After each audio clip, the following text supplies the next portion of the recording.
ایک عورت عراق سے آئی، اس کی 5 یتیم بچیاں تھیں، تو اسے ضرورت تھی وظیفے کی۔ اس نے آ کے پوچھا حضرت عمر بن عبدالعزیز کا گھر کہاں؟ تو لوگوں نے فرمایا وہ سامنے جو ٹاٹ اور بوریے کا پردہ لٹک رہا ہے وہ عمر بن عبدالعزیز کا گھر ہے۔ دروازے پہ دستک دی تو ایک عورت اندر برتن دھو رہی تھی۔ پوچھا السلام علیکم، امیر المومنین سے ملنا ہے۔ وہ کہنے لگی اس درخت کی چھاؤں میں بیٹھ جاؤ، ابھی تشریف لاتے ہیں۔ تھوڑی دیر گزری تو حضرت عمر بن عبدالعزیز آئے تو کنویں سے پانی نکال کے نا، سین میں کنواں تھا تو جو جگہ میں مٹی اڑ رہی تھی نا، گرد اڑ رہی تھی، ہوتا ہے نا عصر کے بعد لوگ پانی پھینکتے ہیں، وہاں پانی پھینکنے لگے، چھڑکاؤ کرنے لگے۔ تو تھوڑی تھوڑی باتیں وہ خاتون آپ سے کرنے لگی، تو وہ جو عورت آئی تھی نا وہ کہنے لگی تم غلام سے باتیں کر رہی ہو، تمہیں پردہ کرنا چاہیے۔ وہ کہنے لگی یہ غلام نہیں، یہ میرے شوہر ہے اور یہ امیر المومنین عمر بن عبدالعزیز ہے۔ کہنے لگی یہ عمر بن عبدالعزیز ہے؟ کہا ہاں یہ عمر بن عبدالعزیز ہے۔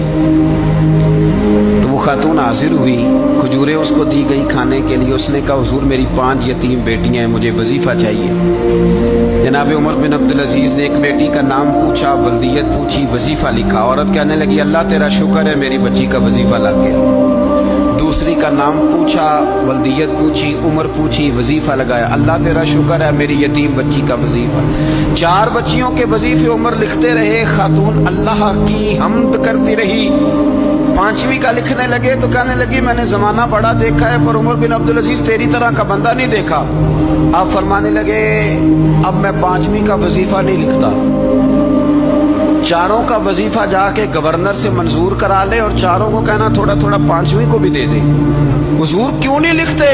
فرمایا جب تک تو حمد کے لائق رب کی حمد کر رہی تھی میں وظیفے لکھ رہا تھا، اب تو نے میری تعریفیں شروع کر دی۔